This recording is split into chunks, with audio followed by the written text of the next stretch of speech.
The full white girl was coming there from the night around. They were put on the investment. You know the rubber in the whiskey? Okay. So let me give you a teaching and then you go. This is just Gradle. He started at District Gradle. Then he went down to District Judge Swan. Then he went down to a District Judge Salini. Then he went down to a District Judge Richard Day. Then he went down to a District Judge Faber. Then he went down to a District Judge Bell. Then he went down to a District Judge Major. I wasn't even there. I was with some of them. And then the lovely one is District Judge. Get out of here now. I've said what I need to say. Can you get out of here now, please? Please, go. Yeah. I am not shouting at my neighbors. I am not shouting at my neighbors. Okay. Get out. Go.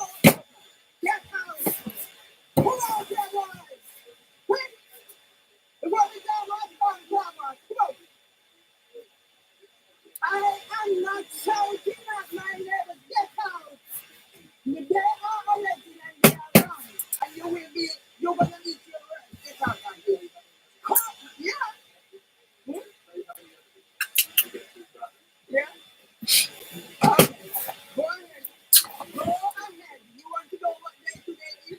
My brother's birthday. No, my brother's birthday. And there's a story to that. Go subscribe to my YouTube. You want to say something? Tell me that say. Okay. No, I'm not saying subscribe about my YouTube. Share for the opinion. Share for the opinion. You can't say you're a racist bastard. Get out.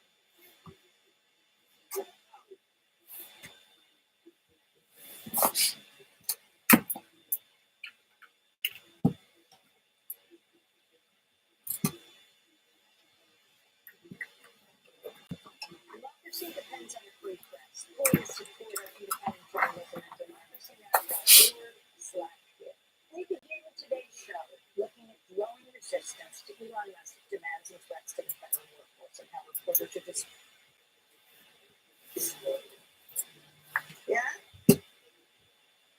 Right. So I'm opening the door. And are you coming in? Okay. Come on in. Come on in. All right? Not very good. No, I'm not very good. Because of my neighbor. You've been up there. How long have you been up here? 15 minutes. So you've been timing yourself. Oh, you 15 minutes. But I have this calculator. And dyslexic. Yeah? So what do you want to talk to me about? I shot at them through the window this morning. Okay. Who is there? Okay. Okay. And do you know how many times? Yeah. Do you know? Wait, do you know how many times I get shouted at and claimed and whatever? You don't want it. Sorry? My name is Mervelee Myers. Okay? When you are taking your family, because I'm going to put on record now. Have you been here before? Oh, you're right from your family. Then you write down your tag number and both of you know and give it to me. Please? Okay. Sorry? She has told you. She has told you what happened. I'm not going to waste my time to repeat anything because she has told you. No. When I call for police to come and whatever, they come and side with her. Yeah? So I'm not going to waste my time. I've invited you in. Can you give me the card number, please? No, can you give me the card number, please? Can I get the card number now, please?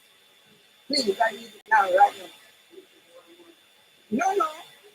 Give me the card number. Don't tell me about Facebook. I was not shouting at them, sir.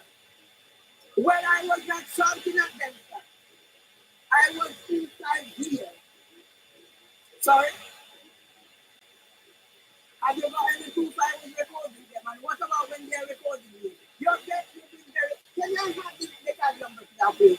Don't tell me about that nonsense. Write it and give me that, please. Okay.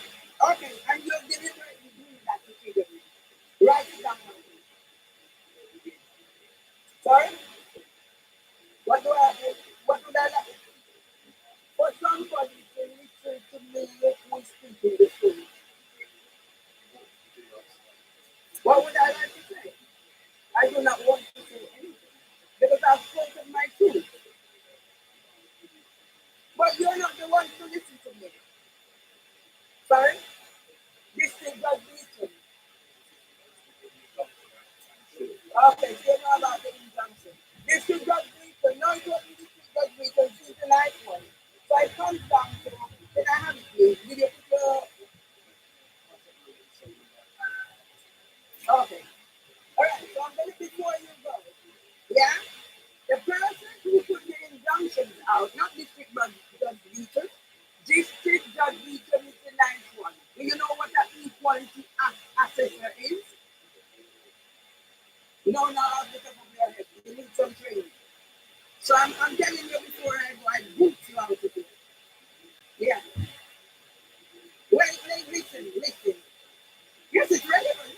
You don't know, you don't even know what an equality assessor is when you're going to ask me if it's relevant. Okay. So the guy coming to criminal what alleging? Remember, without prejudice, you just use the word alleging, and I just use the word without prejudice. You ask a question about the injunction. Now I'm going to tell you where the injunction came from. On the 24th of July, yes, court order was made, the person's name. You can look at it properly. Don't turn your eyes sideways. Look at it properly. You will speak your liberty. No, I'm not aggressive. Don't use that word, darling. Hey, hey, do not trigger me. You're deliberately triggering me. You are the safety one. You are the safety one. Let me down. I'm going to sit back down because you know that the two white girls that come in here from the night and got me. They don't put on them body clothes. You know the whiskey? Okay. So let me give you a teaching and then you go. This is just brain. He started at District Bernard, then he went down to District Judge Swan, then he went down to a District Judge Stolini, then he went down to a District Judge Richard Hayes, then he went down to a District Judge Fagan, then he went down to a District...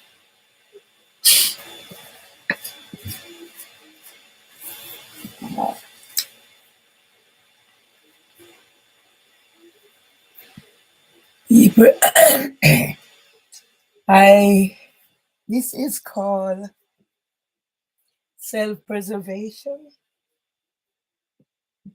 because despite how I'm feeling and the pains and everything I'm feeling, I cannot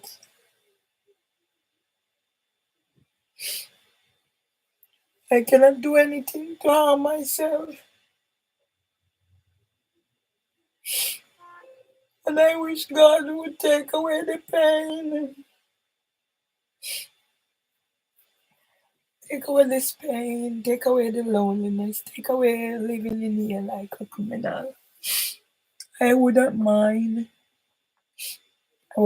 so much if I was functioning, but I'm not functioning, so that it makes it so much harder. I cooked yesterday and I eat, and I get up this morning and I eat a whole, what was left? I've been living in the toilet. The feeling in my stomach, my entire body, it's not nice. And if I wasn't raised a different way, I wouldn't hang on. But I don't know if God is punishing me. But if God is punishing me, I don't deserve this punishment. It would be better if God end it. But I'm destined to suffer. And there's nothing I can do. It's not that I can move and do things. As I said yesterday, I cook. I cook a whole lot and I eat a whole lot. And I got up this morning and I ate the rest. And I've been living in the toilet. I was planning to go out, but there was no way I could go out. I stayed in here. And as I said, I did take some books out and stuff, and I put them back, and the place is a mess. And when the place is a mess, my mind is a mess. But I'm gonna sit here and do therapy and reflect on my life and talk my story, and maybe that will help me to come to terms with what is happening to me. And I'm gonna go like maybe I go in reverse order because I was here the other day. I started talking back to Joy and Joy called, and then my son called. My son chose to call when it suits him, but I realized that my son has the same, he's treating me the same way my brother is treating me. So when my brother calls, it's to cuss me out and tell me who I am and try to convince me I'm this and I'm that. So the last time my brother called before my son, he was now telling me that I never made any plans to go back to Jamaica. So after he was saying, drummed it in my head that me and my husband didn't help to build any house in Jamaica. It's all him. Everything is him. Everything I do is my brother. Now he's saying that I never, my brother said, I never made any plans to go back to Jamaica. Yeah, so that's his excuse now. I don't know why my brother hates me, but my brother must truly hate me. And I try every means and every way to get back in, but they don't want me back in. And I see what they intend for me to do, and I can't do it, so I'll have to suffer. Yeah. So after my brother chatted and I realized what he intends to do, pushing me over the edge, I hung up the phone and he called back and I didn't answer. I tried to reach out to my elder brother and I even went as far as ask his daughter to ask him to call me. It's not happening, so I just decided I'll stay in here. The pain in my chest going down into my belly, the bitterness in my mouth, because I said I eat, but it's gone out back through the toilet. And I don't know how long I last, but I try to make myself as comfortable as possible. So when my son called, he does the same thing that my brother does. Yeah. Don't know why they hate me, but they hate me. So I was talking, he called, and then he was whatever. He's not talking. He was there for hours, he's not talking. I try to get him engaged in a conversation. He's not talking. And then afterwards, now he's gonna want me to talk. So I played the same game on him. I just disregard him. Then he said, oh, he was there 3 hours or whatever, coming up, whatever. How much therapy do I need? Whatever. Make sure I have my paper, whatever. And then he's gonna tell me I must tell him that I love him so the world knows. They only call me when they have their own whatever. So now I'm like a sounding board for them to come put off their thingy on me to make me feel better. So I decided, you know what? Leave my son alone. I'm not going to tell him I love him because if he needs that, age 45 and whatever I've done and where I'm at in my life, if he needs me to tell the world that I love him, I'm not going to tell the world that I love him. The same way when he called me on the phone and telling me have his child, his youngest child who has sickle cell. I must tell whatever. So I didn't tell him I told the child. The way I am being treated, and I'm putting it on record. Whatever it is, I don't know. My other son, he was in the hospital. High blood pressure, couldn't stabilize. Then he came out of hospital. And I asked him, I said, can you do something to say he was in hospital, the impact on both of us, you come here and whatever happened. And I played it, I'm not going to play it again. I'm just talking out of my head. Because the pain in the bottom of my belly from my stomach, my rib cage going to my bottom of my belly. I don't know how long, but I can't do nothing about it more than bear the pain. I asked him, I said, make something right. He said he would write and then he would make the thing first. My son didn't even put it in a video format. My son voiced it. And all my son was there talking about his experience, what he learned, blah, blah. My son didn't even mention my name. I said to him, I said, Kevin, you don't understand what is happening. I want you to do something to say you come here and you see what was happening to me. I sent 3 message voice notes to Kevin. And Kevin has not contacted me since. Not even a message. My son has not contacted me since. My son was expecting the little money that I have left. I should send it come give now to get back his life on track. And my son has not contacted me since. And I said, you know what? Let me try and live.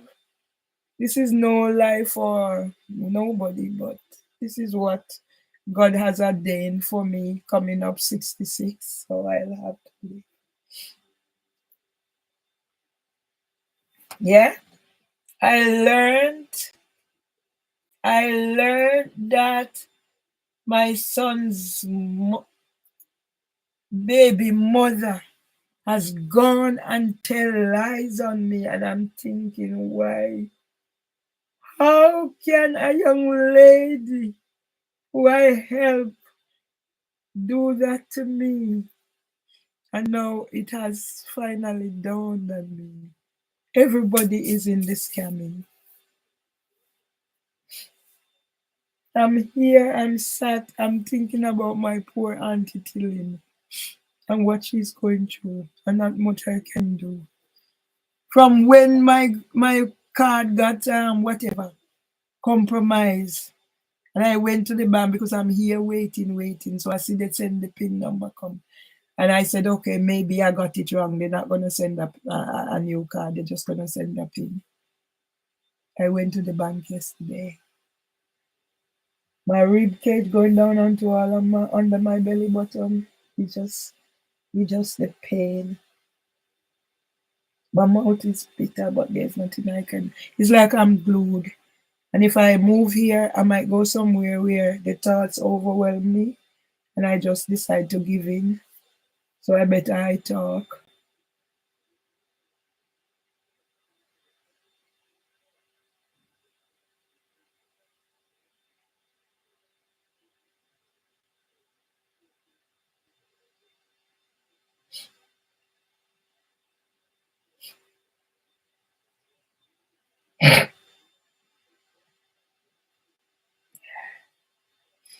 I come to the conclusion that nobody loves me, nobody cares for me.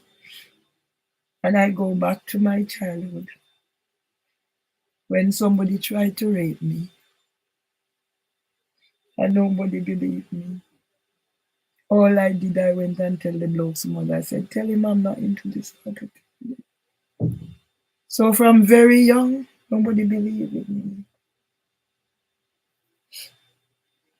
I don't understand how they waited until I looked after my husband, cared for my husband, and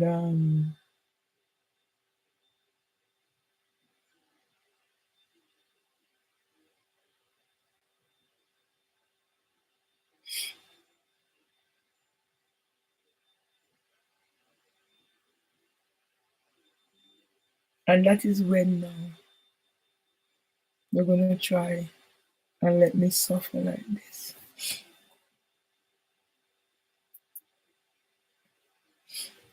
I don't know. I don't know, God. I don't know, God. I don't know, God. I don't know anymore what I've done. I remember, I don't remember much of where I was born, this place where I was born, because I was about 5 years old, 1963.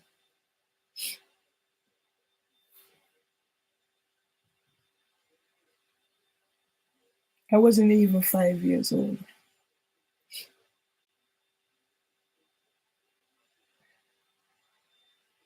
because I'm 4 years older than my brother, and it's the same year. So I wasn't 5 years old when we moved. So it's not much I remember, just a little bit. So I was about not yet 5 when we moved. So I remember my mother, and I remember that my mother and the lady used to be quarreling all the time. All the time they were quarreling. And then when we went down to the other place, mom and somebody else would be quarreling.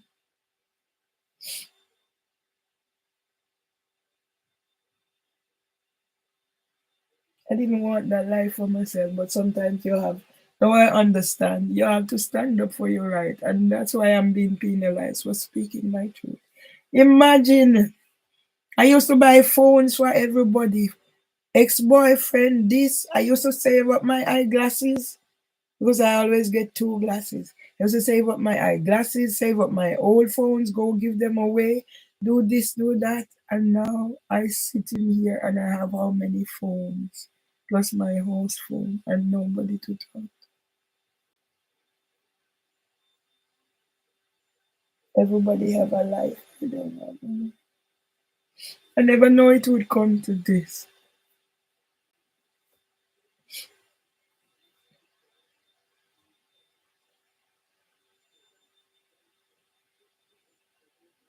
And it seems as if Irving wants me to be what they say I am.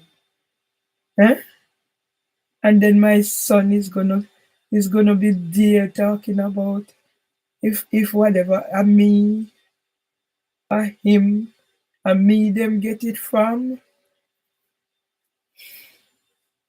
God, I ask you to forgive me. Help me to forgive them for this pain.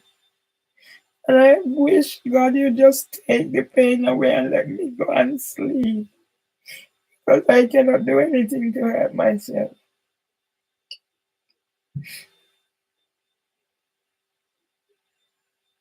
What I've done for people. What I've done for people. And my brother-in-law died, and now my husband was responsible for him, and it was his responsibility, and he left me in charge. And although they take all the money, I make sure I send £1,000 to give Daniel to help with his father funeral, because if I didn't do it, I know I'd be failing Tom. I am responsible for the scamming. that people scam me. So it's not Tom's fault and it wasn't Mel's fault. So I had to live by my view. And I think about my auntie who is hungry.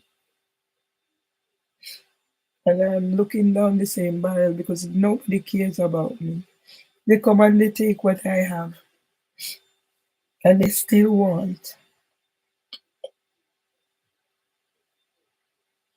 But they know better than the scammers.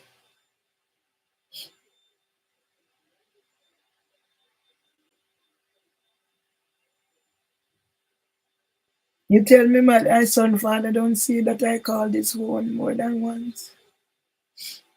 Oh, who am I? Nobody. And if I had the strength, I'd just end it all, but I don't and I can't. I don't know what to do anymore. There's this weight in my stomach at my rib cage down the bottom of my belly. There's this feeling.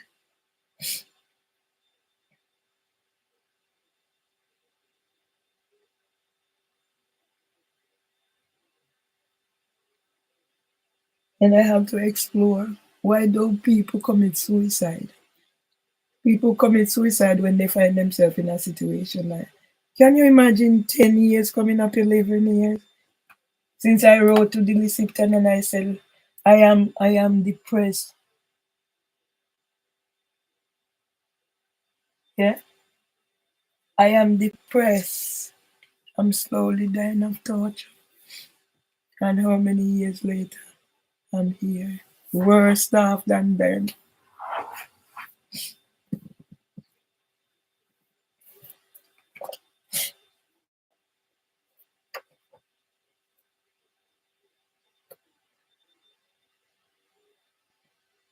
Yeah. See it in here, I put it in here. And I'll read this again. I keep reading it. So I open the book and I find it because the pain along my rib cage going under my belly. Me and my state of mind. My brother said my book is a scandal.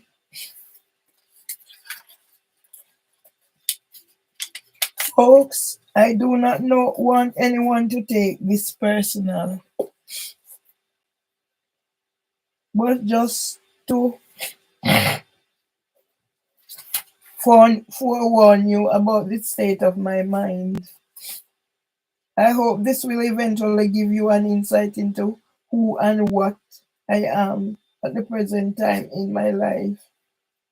I am currently suffering from depression, which I have been struggling to keep under control, and believe me, it will not get the better of me.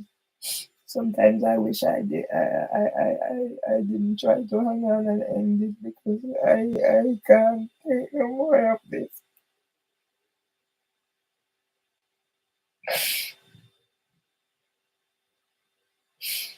However, I am putting mechanism in place so that I can eventually get out of the toxic environment and relationships that are contributing to exacerbating and triggering the conditions of disabilities. I'm gonna find the other book because I marked this, so I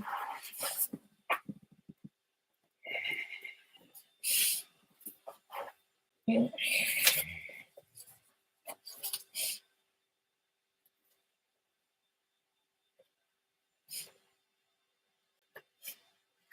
How can my brother say my book is a scandal? How can my brother say my book is a scandal?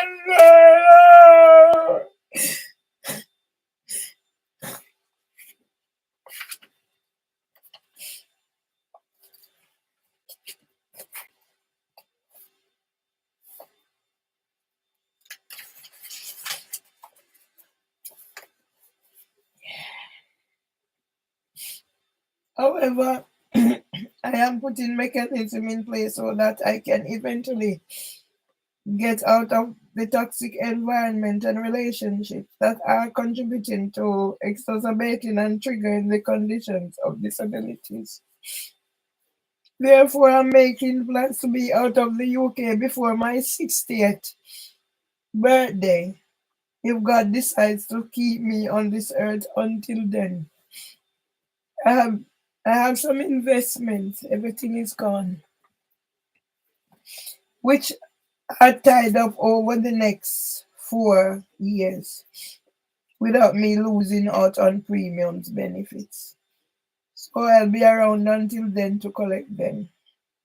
The other investments I have, I can always settle when I'm ready. Also, I'd love to be around for Tom if he should ever need my support.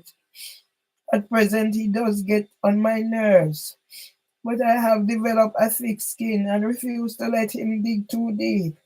At the same time, he is a tower of strength and can be relied on like no one else at close range.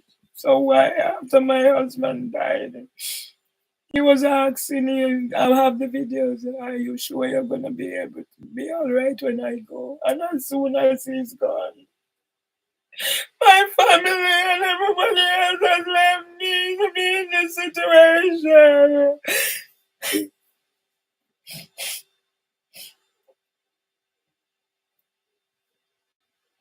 I have made the decision to do as much work as I can with the assistance of Tom, because I know this will go a long way in putting Mama's heart at peace. And my brother said, I do not. Me and Tom did not do anything. Everything is him. Why is my brother treating me like this? Before God decides to remove her from amongst us, why would I be writing this if I wasn't doing anything? I just sat back and I did not do anything. This is the only reason that I'm making the sacrifice to work on the house. So why? And that's why my brother said my book is a scandal. But I put things in here that isn't true. I have tied up most of my money for a period so I can earn some interest. Tom has decided to help, but I must deal with the nagging too. Sometimes I will not be able to discuss any matters over the phone when he is around, but will instead use other forms of communication. And everything I tell my brother who I thought was there, my sounding board, everything I tell my brother used it against me. I was like in shock. One day over the phone, I hear my brother telling my son, eh? That you don't know, so when Tom go in the bathroom, we're going down a boost up and things and that. And I'm thinking, how can my brother be so mean? I make the sacrifice to be with this man. And when I heard his story, I made the sacrifice. I said, I'll never do anything to hurt this man. So whatever sacrifice I have to make for my needs, I'm more than willing to make it. And I was like in shock. Huh? I was in shock that my brother was there on the phone telling my son, Ratty don't know, say, I'm go boost up. I think to myself, if I had the strength, I end it all, but I can't. Who do I trust now? Who do I trust? Nobody.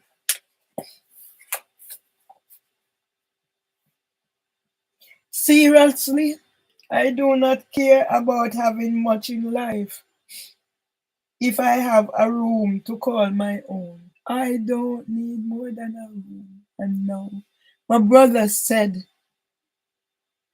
I can't go in his house. Eh? I can make pitch tent on the land when I come.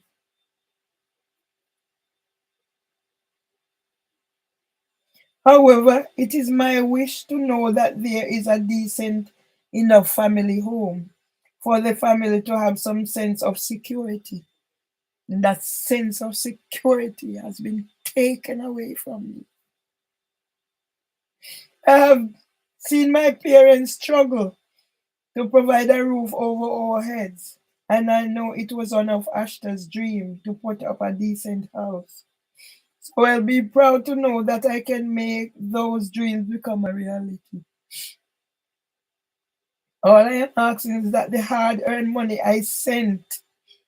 So where was I sending? Was I just right imagining that I was sending money?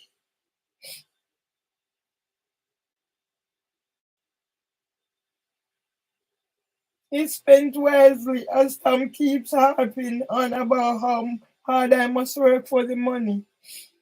He comments every day about the money I lent out, but I will not be crying over any spilled milk.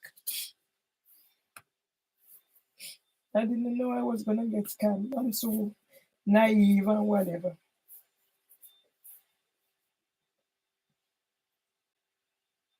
I am a person who believes in destiny, but this destiny is just too much. And I always say I came to this country for a reason. Is it to die without dignity? Is it to suffer like this after my mother died?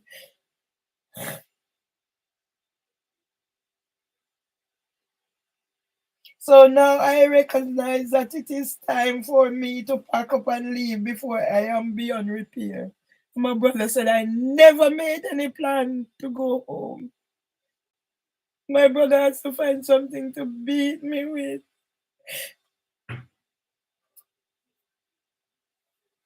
There are forces intent on keeping me down, and I'm damned if I'll ever let them get the better of me. So now I'm learning once more to kiss ass before I can kick it. However, I do not worry, I'm making my plans for when I am ready to leave. And my brother said I never made any plans to leave here.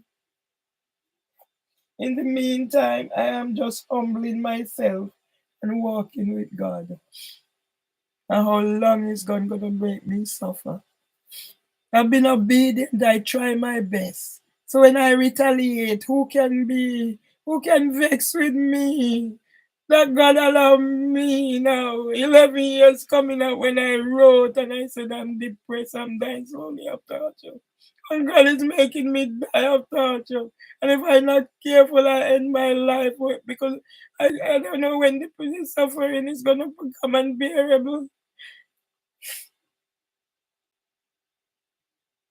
Yes, and don't think I I have not been questioning the same God as to why me and my family must bear so many crosses from the time my papa was struck down with his illness.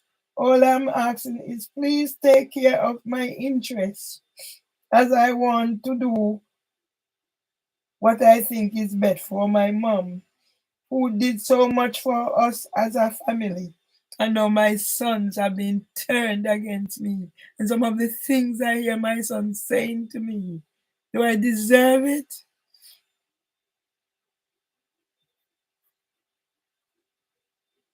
Now that I am older and wiser, I can comprehend just how much He has done.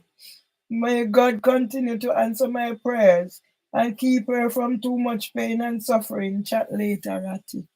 And me, after my mother died, and now my husband, I'm going through this. The pain under my belly bottom.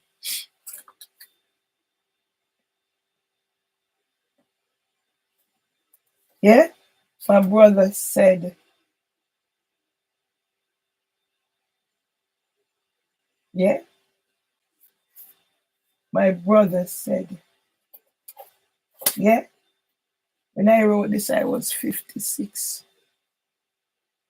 So it's 10 years coming up. And each time over a 10-year period, I must suffer.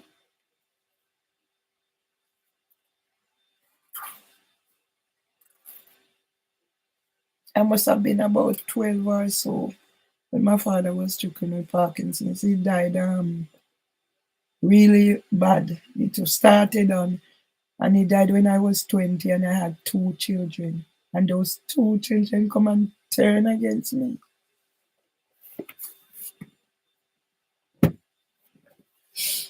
Those 2 children come and turn against me. Some of the things my children said to me. And my children cannot talk who their mother is. Instead, they shut me out.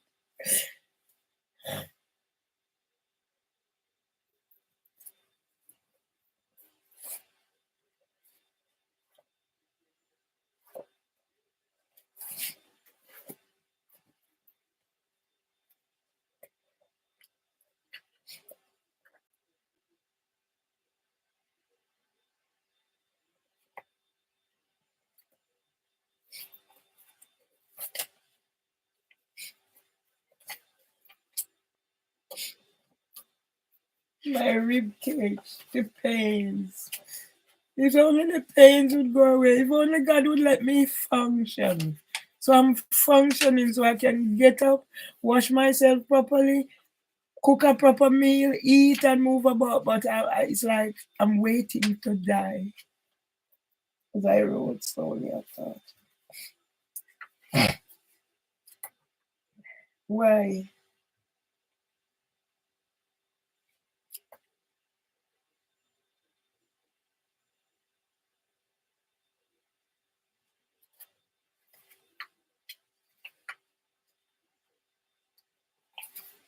My brother. My brother digs in.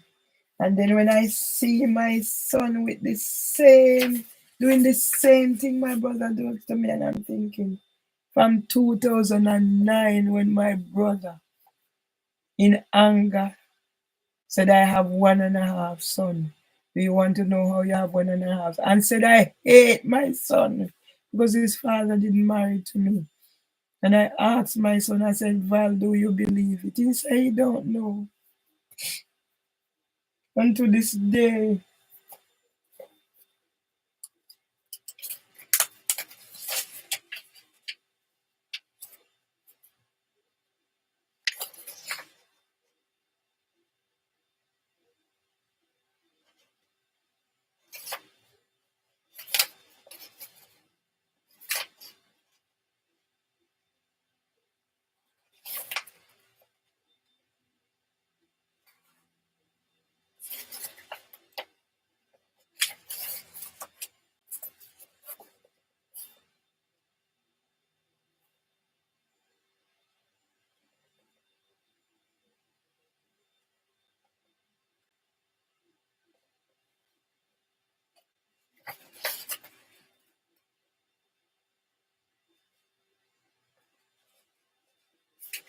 housing and homelessness. Little did I know that these things were going to come and affect me when I write this book. As I was coming from the East Street Market, pulling my shopping trolley along in the pouring rain, I could see that the traffic was piling up and slowing down at the traffic light, as there are some marchers. The March for Homes from the leaflet I was given. I could see they were covering some of the local areas of St. Mary's Churchyard, Newington Butts, Elephant and Castle SE1, 6S2. I put my trolley at the side of the road, got my camera out to get some pictures of the proceedings, of course, and I was handed a leaflet. Since most of the marchers had gone on ahead, I only got a few, but the one at the end did resonate with me. This was a house made from what I am assuming is cardboard depicting social housing. Little did I know.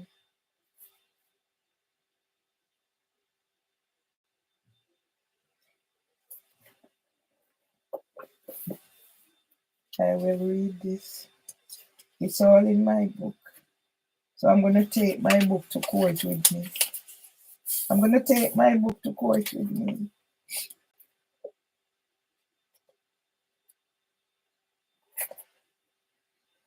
This took me back to a time in my life when I was feeling vulnerable, as I was left homeless. London Borough of Lambeth Housing Service reference. My homelessness came about from years of experiencing domestic violence, and decided for once in my life that I was going to stand up to the perpetrator.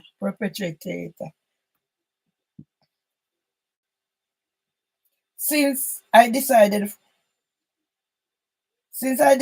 for once I was going to stand up and fight for my rights, not to be abused and stop being the victim, I almost ended up being hurt physically if it was not for the intervention of another person, my sister-in-law who was present. I am forever grateful for that person who was there for me in my time of need. And what I'm experiencing now, that police coming in here, ambulance service coming in here, Phil Gregory, this coming in here, that coming in here, and doing what they're doing to me. And the NHS make sure I don't have a Jeep. I lived a sheltered life, living with my family before coming to the UK. And even when I started experiencing domestic violence, I just thought I could not cope on my own. However, when push comes to shove, that is when the coping mechanism kicked in, along with the fight or flight theory come into play. On this day, I made use of all three to get me through my plight. There were other professionals involved, and I was advised to find somewhere safe as a refuge. And this is where, being in there, I'm refuge for a few months. Was it September, October, November, December, 4 months, and getting here. And now where I got as a refuge is now turning out and treating me like this.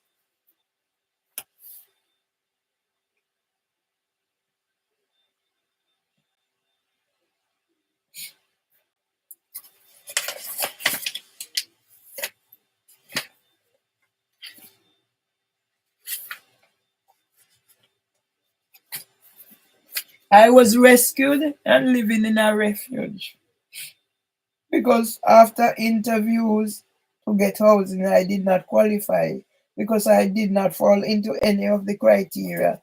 Not pregnant, have a disability, yes, Chacha. I had a disability, but I didn't know I had a disability. For me, I just get on with life. So I never at no stage use my disability for anything. And now people telling me I must use my mental health.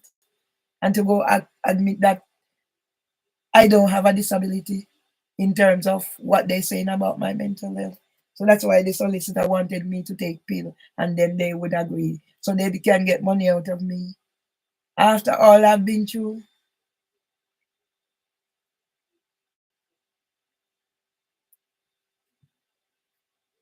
And even though my name was on the council housing list, they could not offer me any support.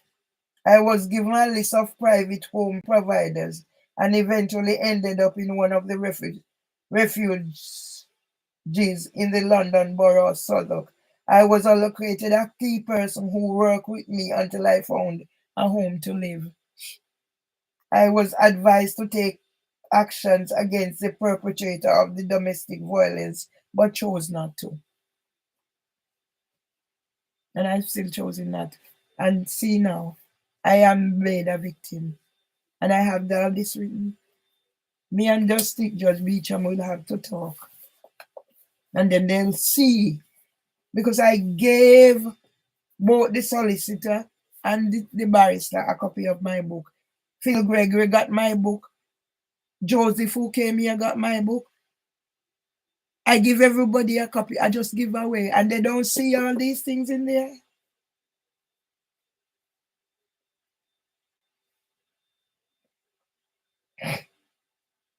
I guess I'm always a naive person who took people at face value and never think about doing anything to anyone to make their lives a living hell.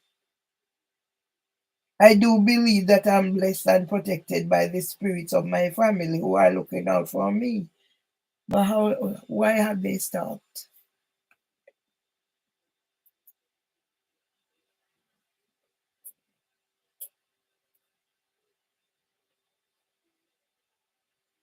So I consider myself lucky in certain aspects. But what luck is there for me now?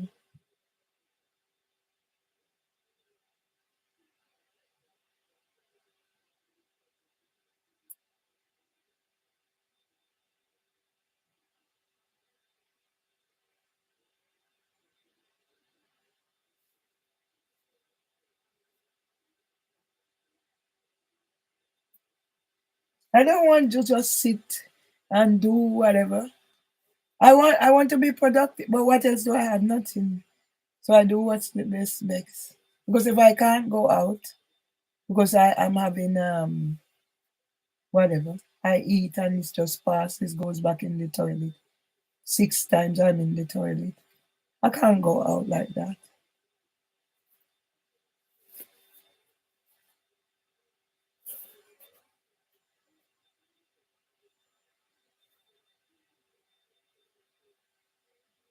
Because after that time I was lucky to get my own flat and I'm still living here from 1st December 2000.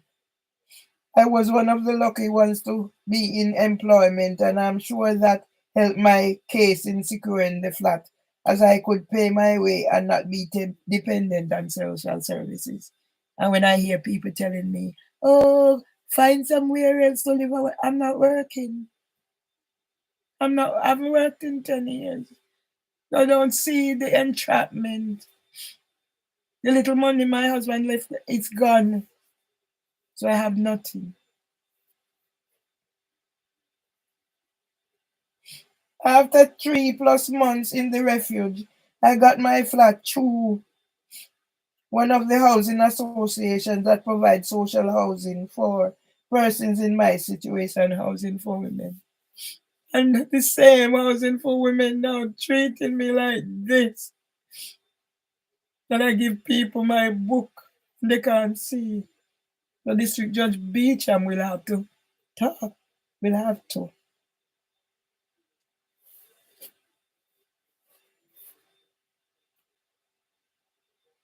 However, I was confronted with the dilemma of having to pay 2 rents at the same time. I must start paying rent on the flat, would overlap with rent for the refuge. I made the decision to move out of the refuge into the flat, even though I did not have any of the basic amenities. At the time, I was still doing 2 jobs, early morning cleaning and my full time as a nursery nurse to make ends meet. And I hear my brother now telling me that I have no house in Jamaica. And when I go to Jamaica, I cannot go into his house. I can build tent on the land. And then now when he sees that I am right now, he was going to say I never made plans to go back to Jamaica.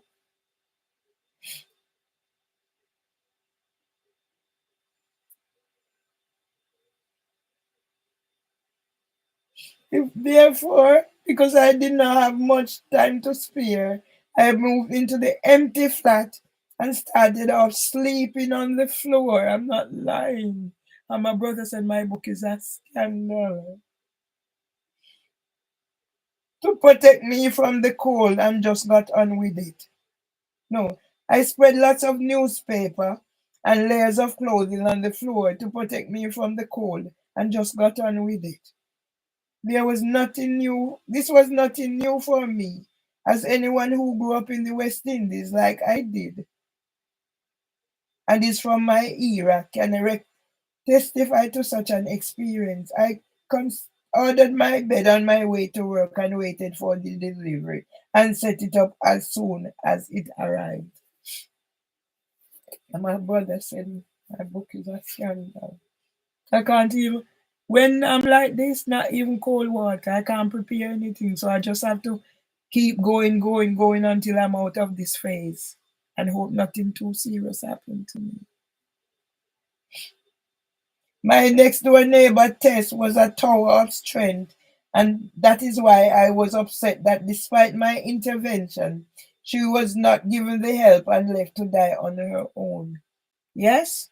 So now it's my turn to be hounded to death. Because I moved into the flat in December, I ended up having takeaways as I had no cooker, etc. One of my friends who knew of my plight invited me to spend Christmas with her family where I could enjoy the festive season that I was accustomed to. I count myself lucky when one of the refuge center was closing in Peckham and I was given a few household items to furnish my flat. The cooker is still there. Some of the whatever I have is still here. And today, look at what is happening to me. This pain in my stomach.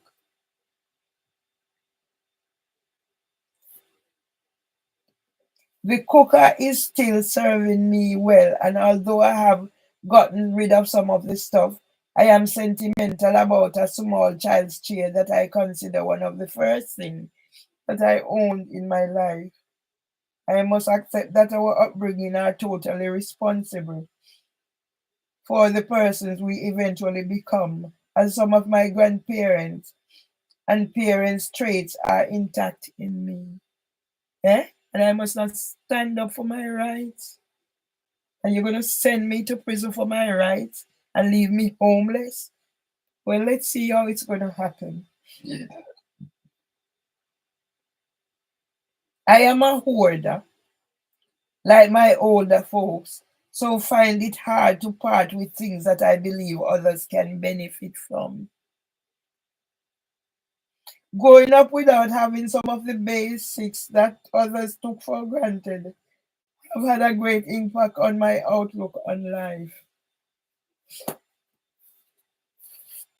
That is why I fight so hard to hang on to some of the things that I cherish and which mean so much to me. So, what is going to happen to my things? These things that I have, my photographs, what's going to happen to them? Say about a keyboard, say I was going to teach myself. I refuse to take anything in life for granted, and I miss forever. And I'm whatever trying typographical level, trying to uplift myself, trying to break the cycle of poverty that held me back for a significant period of my life. I do not want the circumstances in which I was born to become the outcomes of my life, as I'm trying my best to empower myself to bring about change for my family and me. And here I am, abandoned by my family. Abandoned by my family to this life. My brother said my book is a scandal.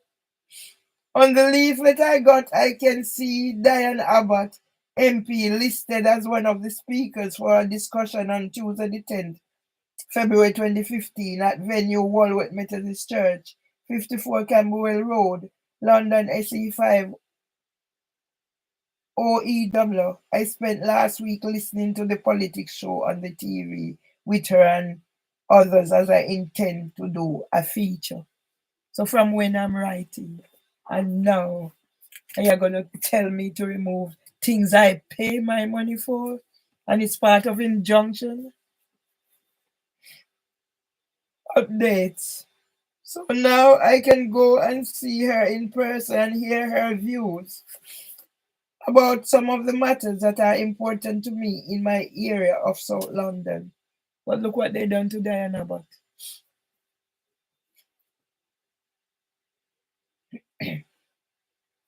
During the recent election campaign, she was criticized and ridiculed, and it has now been revealed that she has type 2 diabetes. I'm signing up to become a diabetes community champion in Southwark. I was diagnosed with diabetes in 2012, and I know the implications if I do not manage and control the progressive health condition. And I do two blood tests, and all I'm asking for the results so the dentist can get it. No. My husband is diabetic, and I am his carer. So I must maintain a healthy lifestyle in order that I can provide him with care he needs. And as soon as he's dead now, you're ready to target me with all that I have written in this book.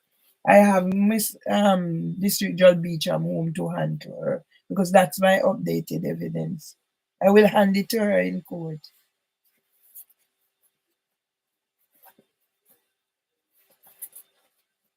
Because I've been saying, no, go get your own copy. But if she think I'm going to be imprisoned or whatever, she wants to keep the case. Why did she delay? She wants to keep the case. Yeah? Why did she delay? I don't know what needed. All of a sudden, over Christmas period, now you're calling, whatever.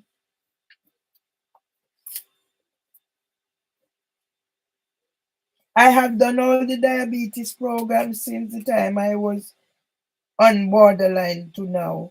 There are diabetes 15 healthcare essential. It says at 15, get emotional and psychological support.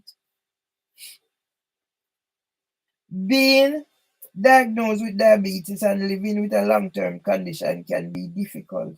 You should be able to talk about your issues and concerns with specialist healthcare professionals at 11.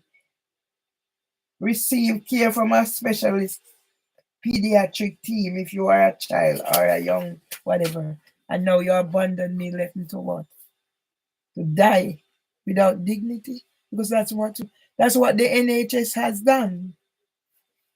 Yet Leaf refused to accept that I have disabilities and make my life more difficult by putting me through another employment tribunals. I must represent myself at HMCTS. And now Housing for Women is doing it. And I mustn't talk.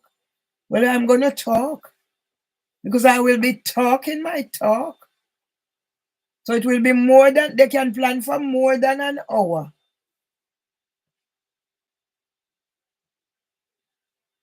Seeing the marches reminds me of the time when I went to one of my housing association annual general meeting and had the fortune to listen to the Reverend Pembury Rose Hudson Wilkins, chaplain to the Speaker of the House of Commons and chaplain to Her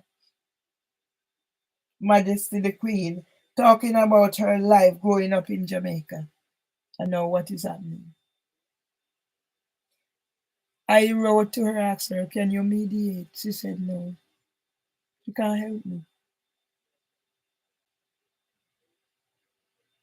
Strangely enough, she talked about the time when she had to spread her bed on the floor to sleep too.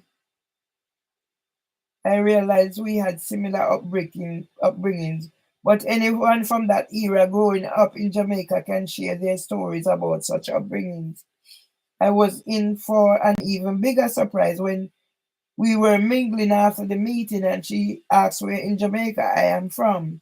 It turned out that we share some things in common other than our upbringings.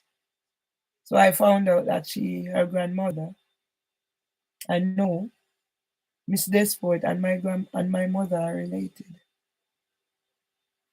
I can build a whole story around that. And this woman, I wrote to her, I said, please, can you mediate on my behalf? And she said no.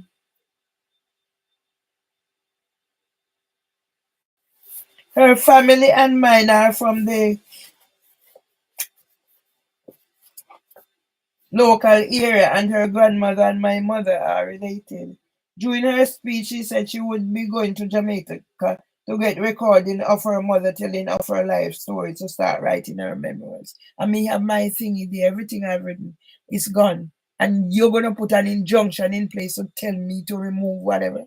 That's my story. And some of it has been there. And my story didn't begin when Devonshire solicitor sent me possession letter in July 2020, whatever. And nobody's seen my book and know what I'm going through. And my brother said my book is a scandal. And I just feel like get up and just go do something about this pain I'm feeling. But I know I can't.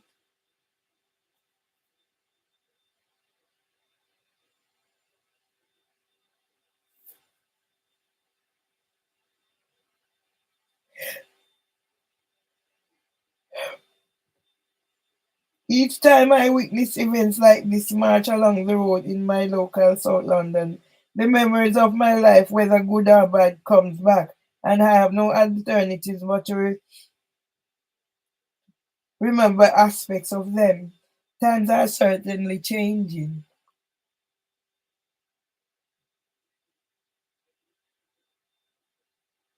Because I recall on my first visit when I returned and shared my experiences of seeing people who are homeless, it was hard for some to believe it. And me, for nothing that I have done, can be imprisoned and made homeless. And I'm just going to let them lead me like an idiot to homelessness and imprisonment with what I have written in my book.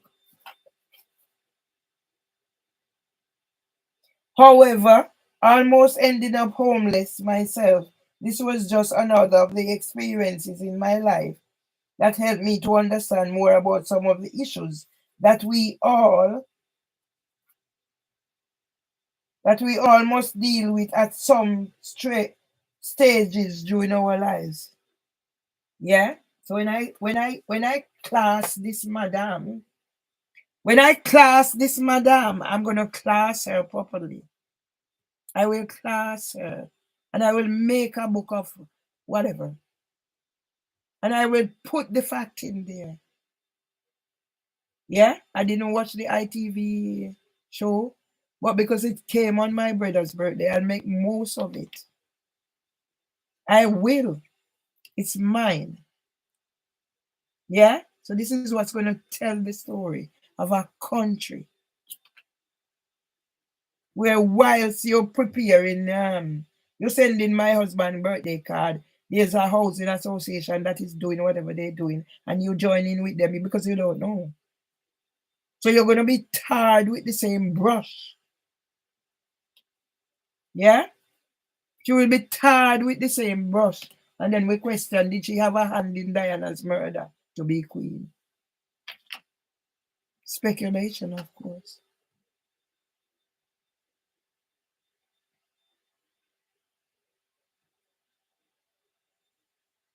Therefore, I am finding that some of us are very insensitive to the diverse and complex needs of their brothers, sisters, and fellow human beings in times of crisis. And we are living in a world where dog name dog and no one gives a toss. But how can this be right? So when I said, talking about insensitive, when I think and I said, you're calling me to court and you don't look on the dates. You're calling me to court on the 6th, 7th. On the 6th was the date my granny died. The 6th,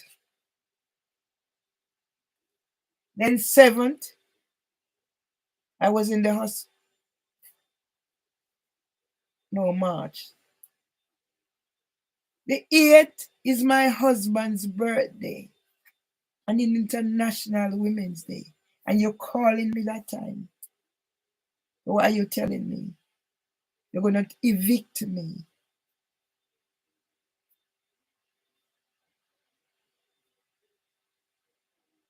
And here it comes like insensitive. I'm saying how insensitive. And you have this case. You want this case. You want this case, District Judge Beecham. Let's reason. Why I am only living, still living, and the pains, and I don't commit suicide. You want this case, and what did you do to ensure that justice is done? And what did you do to ensure that I'm not called to court at such a sensitive time? What did you do, madam? What did you do? What did you do, Justice Beecham? And all of a sudden you are aware that they want assessor. And you don't think anything's gonna come on the date, so you're gonna get whatever draw case or whatever. So you stitch me up and you think I'm gonna take it. Let them bastards go on. Let Solo Abadja, Luwa, and Miranda Grell go on. Because they're nothing but house slaves, pondering to whatever. Because with this book, have they read the book? They both have their copies. And I'll give the sister Bijam. And if she was, I'm sure they are telling her about it. She would go get her own copy and look through it. Because I'm going to use it to beat her. Yeah? How insensitive. Because I'm going to bring out those points. So she thinks it's going to be an hour case. If it's only an hour, it's going to go in my favor. Because when I'm finished with her and her insensitivity, how long did you have the case, this Richard Beecham? I'm keeping myself alive by talking. Because if I'm not talking, I know I'm going to die. So this Richard Beecham, you are responsible for what is happening to you. How dare you defame my name about psychosis? And you're getting MUR Ali, yeah, to be your assessor, equality assessor. So how do I don't go do lawyer and whatever, so district judge, but I know about equal. So how you don't know? Yeah? So she's gonna answer questions. You think you just go come there, come stitch me up district judge Beecham? No, you said you want the case, so you're gonna deal with the case. You're your equality assessor. Because God is not gonna let me die.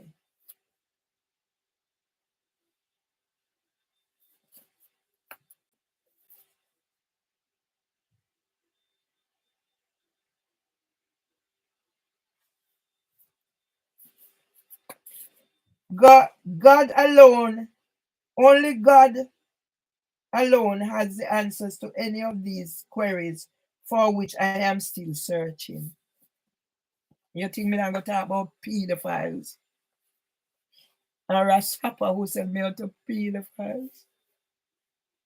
No one knows where it will all end, as there are so many things happening in this world for which there does not seem to be an answer. Yes? The ball is in your court, District Judge Beecham. Yeah? 27th, you're having, there's case for them to come off. What is their grounds? And accusing me of not engaging, and they know they are lying. They've never sat with me and said this, that, that. Furthermore, I gave them each a copy of my book.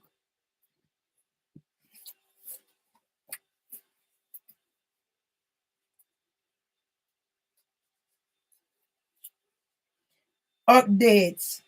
I am making sure to get involved, having my say, as I am being given a voice to be heard. So where is that voice been taken away? Therefore, I am aware that there is a Housing Heroes Awards 2017. So the heroes, that is why I am challenging the Department of Works and Pension to pay me up for the rent arrears that help to trigger my mental health conditions. Yeah? The DWP is also responsible for me not having the time to prepare my racism case the first time, saying they were not aware of me. Because the DWP refused to sort out my benefits, I had to have my claims turned down a second time at the employment tribunals. This serves to exacerbate my mental health condition, as in addition to the fact that as a layperson, I was struggling to prepare my case. Monday, the 16th of March, 2015 report sent to senior HR. Dillis. Since I don't know my shift because I left work on Friday and forgot to check, I left home early for a 9 o'clock. start. Luckily, I did because when I got in at 8:53 and says to the manager, I don't know my shift, she came in for, so I came in for 9. She said, it seems as if you are psychic. I know them are going to tell me I have psychosis. As usual, I felt the tension as I walked in, but tried not to be put off too much and carried on as normal as I can. LK is in the graphics area, yet BS is still running out of the room to get the door out in the passage, and the door is also kept ajar. Remy popped her head in from next door to tell me that that child A will not be in because he's not well.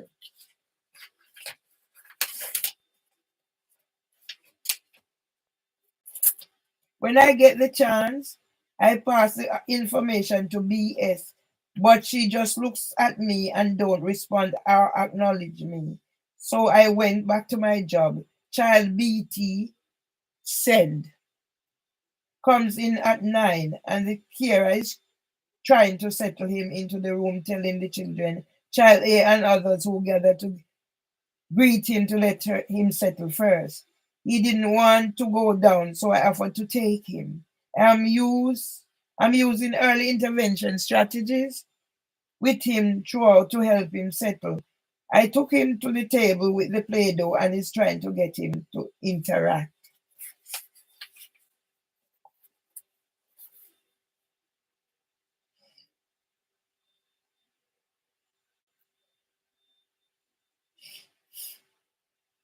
I went to get a bigger chair to sit on and sits him on my lap until he is calmer. Then I gently eases him to stand on his feet. Then slowly I get him to sit on the chair.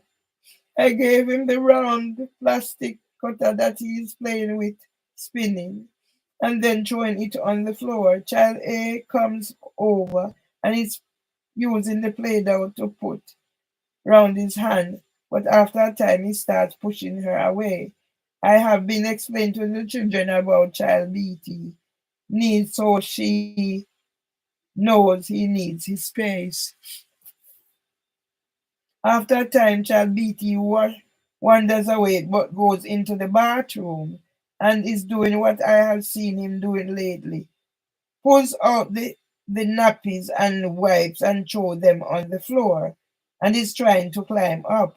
I am watching him and realizing he's becoming more agitated. And I go into the bathroom and he's trying to get his attention. He runs his hands under the tap and is feeling the soap dispenser.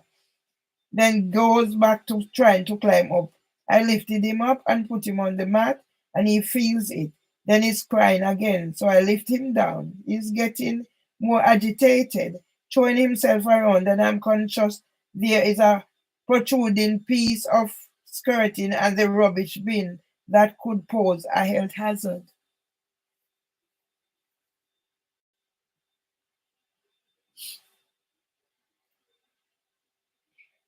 I took him out of the bathroom,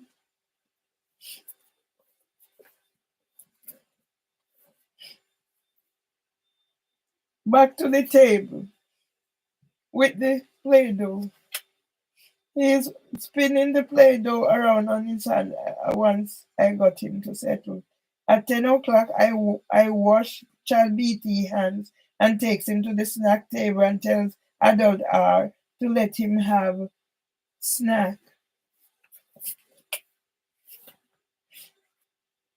After he finishes his snack, he finds his way back to the bathroom area and I keep a close eye on him since I already identified health hazard there could could potentially hurt himself. I am trying to understand why he keeps going for the nappies and wipes and wanting to climb up. When he gets agitated, he throws himself around, and if I'm holding him, he's stiffening up and headbutting me, feeling unwell. At this stage, I'm having palpitations and feeling dizzy, so I don't want to be holding child BT and possibly having one of those episodes I'd witnessed my husband having. Hypo. To date, I had managed my health conditions, so had not had any such experiences, but was aware of them, that I can be affected because of my disabilities. I am standing inside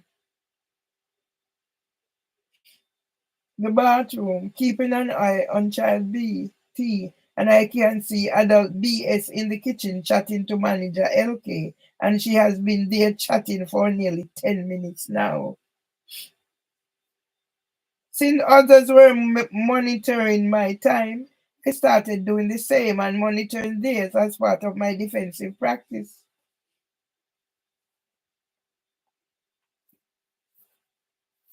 I took child BT over to the sofa where I can sit down because he is pacing up and down in the bathroom and is agitated. Some of the children are engaging with him and he is responding. I give him his space once he's settled, no longer crying and engaging with the children or exploring manipulating toys. Lack of knowledge about children's diverse and complex needs. Inappropriate practice, safeguard, whistleblowing. Brief account. Narratives of how children with SEND were treated less favorable than others. The Equality Act 2010, 2015.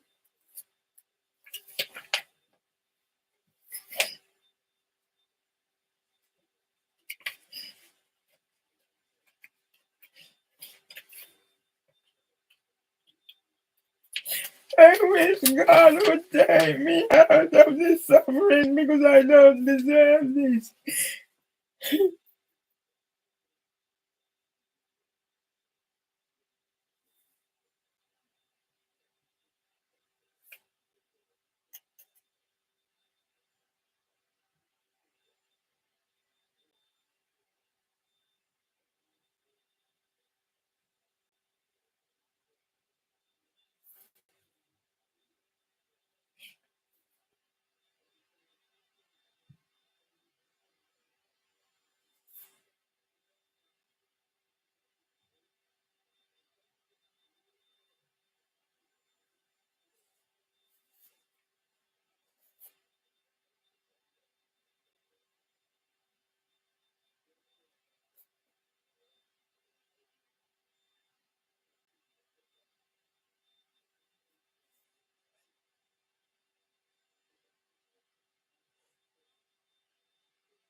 I wish God would take this pain away from me.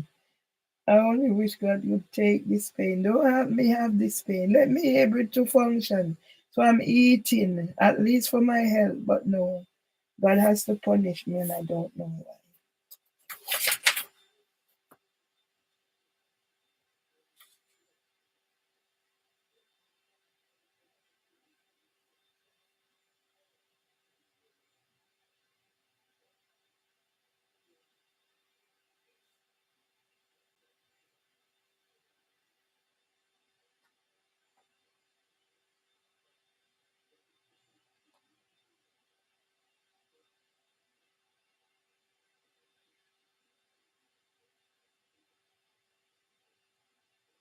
When I look at some of this, how appalling children were treated because of lack of knowledge.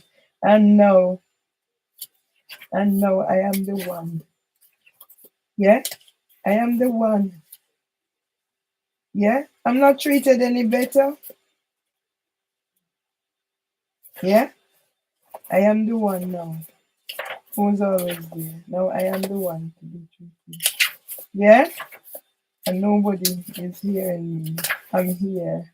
I wish somebody would call so I can talk so this goes away. Hmm?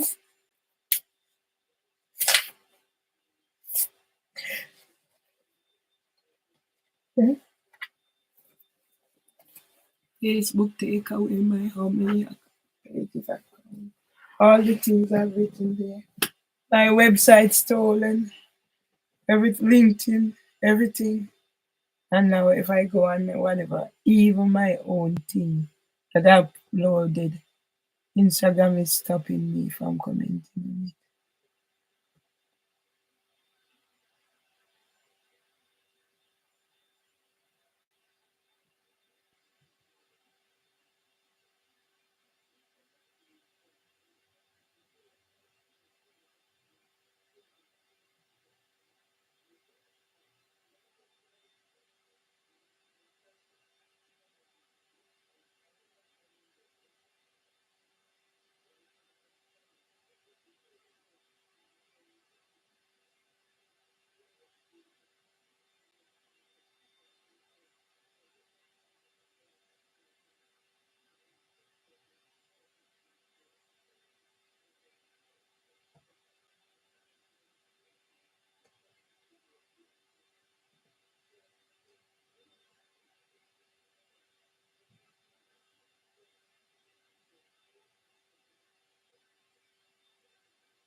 Do I deserve to be living like this?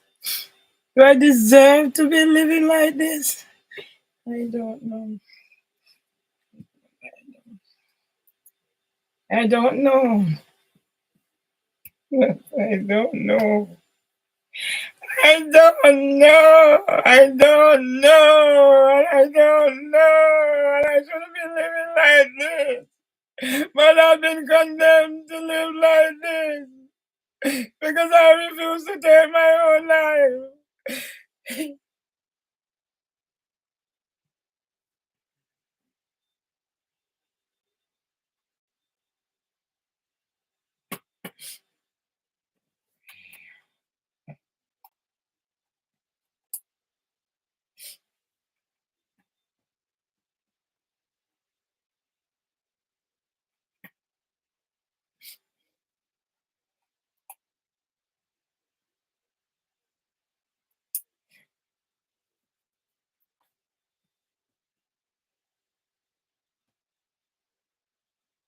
These people, they have no consultation with me from them stitch me up to say yes. I said no. I said no.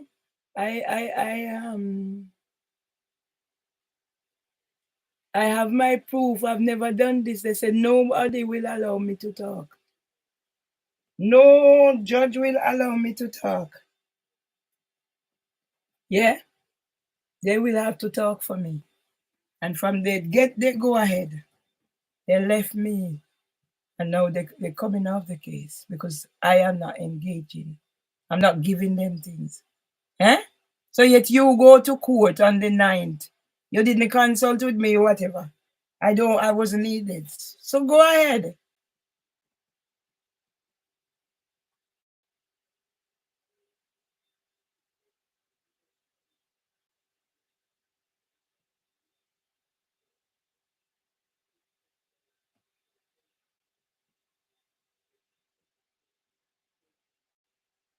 My whole rib cage need whatever going down to my, it's just, and there's nothing much I can do about it.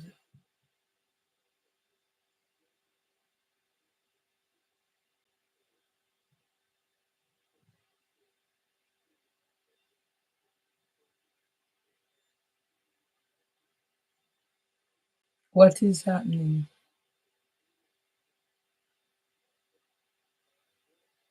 Yeah? And everybody who knows me, including my family and my 2 sons, they can't say who I am and they left me to die. But there is a God. There is a God, and their time will come. I'm not wishing bad for nobody. There is a God that allow Debbie Gilchrist to get away and allow me Owusu to be calling my phone and allow whatever is happening. There is a God. There is a God.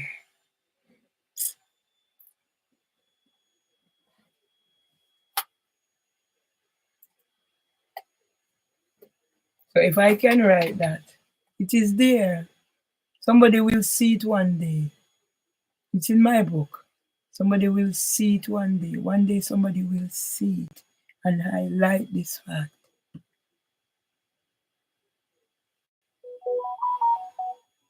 Because if I'm not around to do the book show, yeah, my chest is like it's constricting.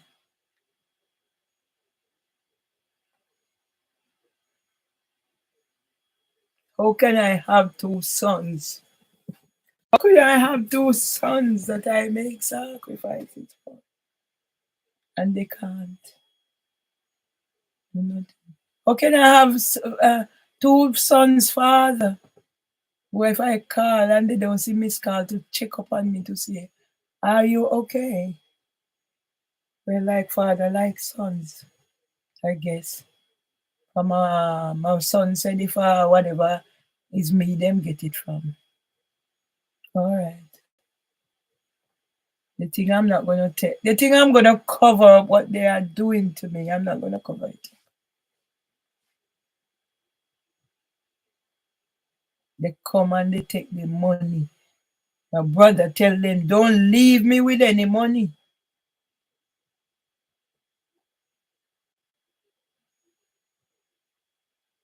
Because somebody said that's all they come from. And now me must pick up Kevin pieces. Me do all me can, boss, whatever. And me still do. But there is a God.